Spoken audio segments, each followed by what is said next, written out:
Alright, folks, let's talk about different personality types. Uh, this is about specifically about aggressive personality from the book The Laws of Human Nature.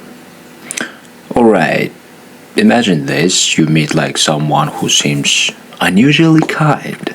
They listen closely, help you out, remember like little details and make you feel seen. And at first, it feels rare, almost comforting. Then, without warning, the temperature changes. They become distant, colder, slightly harder to read. And instead of questioning them, you start questioning yourself. Did I say something wrong? Did I push too hard? Should I fix this? And this one is of the that is one of the manipulation patterns which this Robert Greene describes in this book, The Laws of Human Nature. The point is not simple meanness. The point is control. Some people create emotional dependence first, then use uncertainty to make you work for the warmth they gave you so easily in the beginning. In other words, they kind of hook you with like a good behavior, and after, for no reason, they stop to do that, and you already becoming dependent on that behavior, and you start to question yourself, to get that vibe again, and that's the point of their manipulation. And this happens in everyday life more often than people admit. A new friend becomes intensely supportive very quickly. A romantic partner acts deeply caring, then goes cool whenever you show independence. A boss praises you just enough to keep you hooked, then suddenly acts disappointed, forcing you to chase approval. In other words, simply put it, they developing in you external validation that you constantly seek out. Am I doing right? Am I like satisfying you? And that's the whole point, that you never know what's like really thing behind it, and there's no actually logical explanation for this. It's just manipulation. And in each case, the mechanism is similar: reward, withdrawal, confusion, pursuit. And once you are busy trying to get back to the good version, so-called, of them, they already have leverage. Another move Greene talks about is the doubt strategy. This is when someone slips in comments that sounds half like praise and half like insult. Like, for example, you did well considering your background, or I guess this project will get you a lot of attention. And it sounds small, but it sticks. The trick is that they have just enough ambiguity. Alright,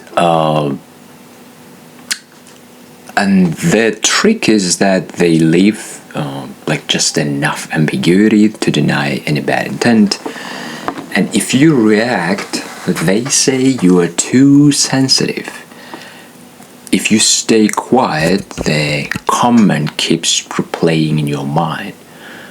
And that is exactly why it works. They're not trying to win an argument. They're trying to get inside your head. In other words, they tap into your emotions, because it's way easier to manipulate, and much faster manipulate by tapping to your emotions rather than to your logic. Then there's a blame shifting, and this one is especially nasty because it makes sane people doubt themselves. You confront someone calmly about behavior that hurt or like irritated you, and instead of dealing with the issue, they look wounded, go silent, and like act disappointed or bring up something old you supposedly did. And suddenly the whole conversation becomes about your tone, your timing, your unfairness. You came in with like a real concern and leave feeling like the offender. And that is not conflict resolution, that is emotional redirection. The passive tyrant is one of the hardest types to deal with. This is the manager, partner, or like family member who is impossible to satisfy because the rules are never stable. In other words, they acting like unpredictably. One day they praise you, the next day they criticize you for failing to understand what they never clearly said. That's the point. It's just like you want to get it like with the logic, but there's no logic. They just like manipulating you, and you end up like overworking or overthinking and trying to read their moods like weather. And that is the whole system. If you never know exactly what earns approval, you stay insecure and obedient. In other words, again, let me highlight this very important point here. The moment when someone acting like that, and instead of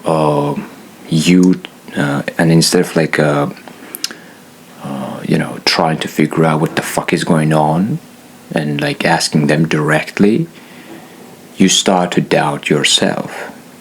And that's the thing that they expecting from you in order to manipulate you.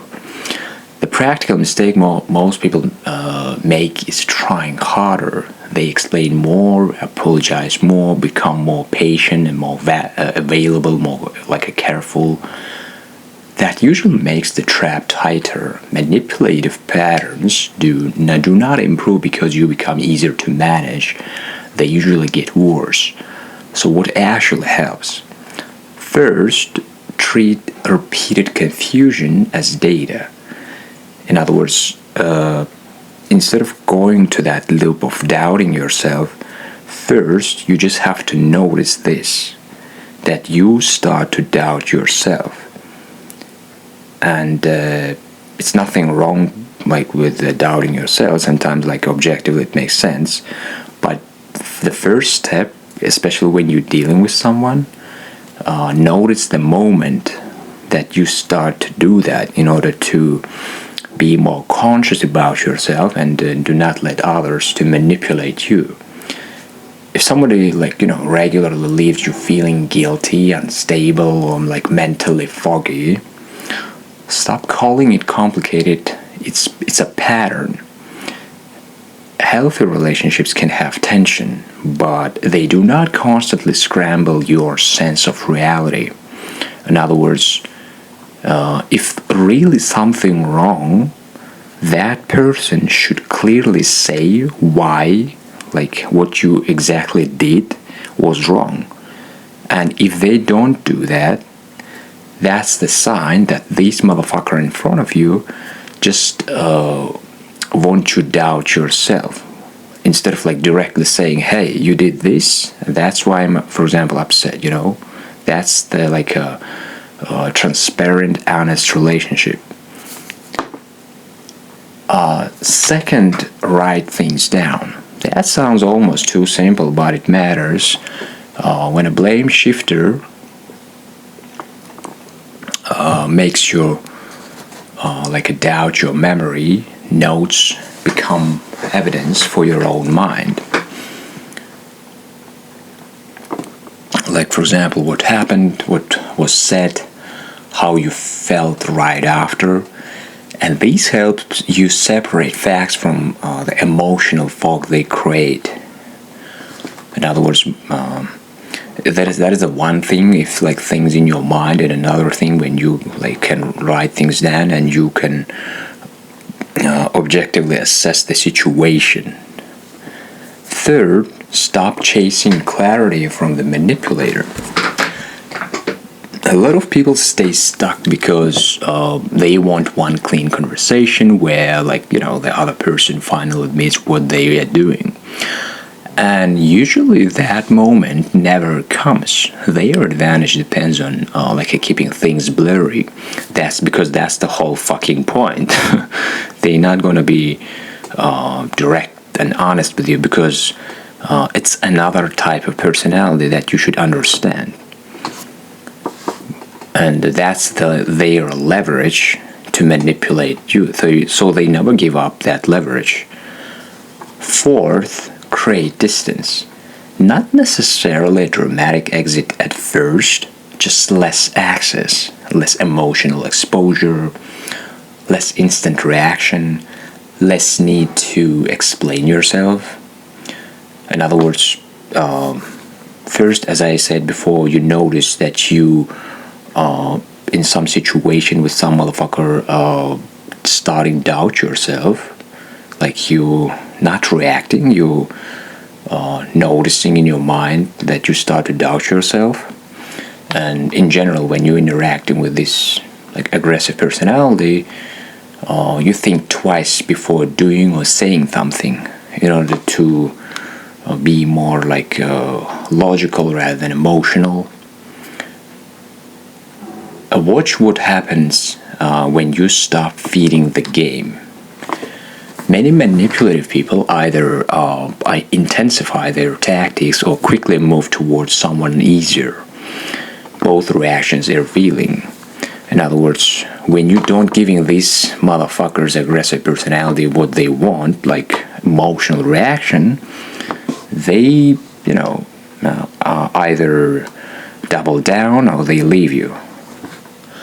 Now the deeper point in Green's chapter is important. He argues that aggression itself is not the enemy. The problem is distorted aggression. The same human energy that turns ugly in manipulation can become powerful when disciplined. In a healthy form, that energy becomes ambition, persistence, fearlessness, and controlled anger. And that means the answer is not become, passive. It is to become direct. You set boundaries clearly. You speak when something feels off. In other words, you not doubt yourself. You're not like in your mind. But you directly telling what you want from them. Like you directly clarifying what the fuck is happening. Like what's the reason of their like whatever behavior. And you don't suppress anger, but you don't spray it everywhere either. You study it, aim it, and use it. A practical example could be, for example, imagine a woman dealing with a manager who constantly gives a vague criticism, then acts offended when she asks for specifics. A weak response is to keep guessing and overperforming. The stronger response is calm and concrete. I want to improve this, so I need measurable feedback. What exactly should be different next time? If the manager keeps dodging clarity, she has learned something valuable. The issue is not her performance. The issue is the manager's need for emotional control. That is really the core lesson here. And if someone repeatedly makes you feel smaller, guiltier, more confused, and more like dependent, you're probably not dealing with a difficult personality in the ordinary sense. You're dealing with a power strategy. And once you see that, your goal changes. You stop trying to win them back. You stop trying to decode every mixed signal. You stop trying to prove you're good enough. You start protecting your mind. That is not coldness, that is maturity. I hope it was interesting. Smash the like button, subscribe button, give me in comments what kind of another podcast topic you would like to listen to. See you next time.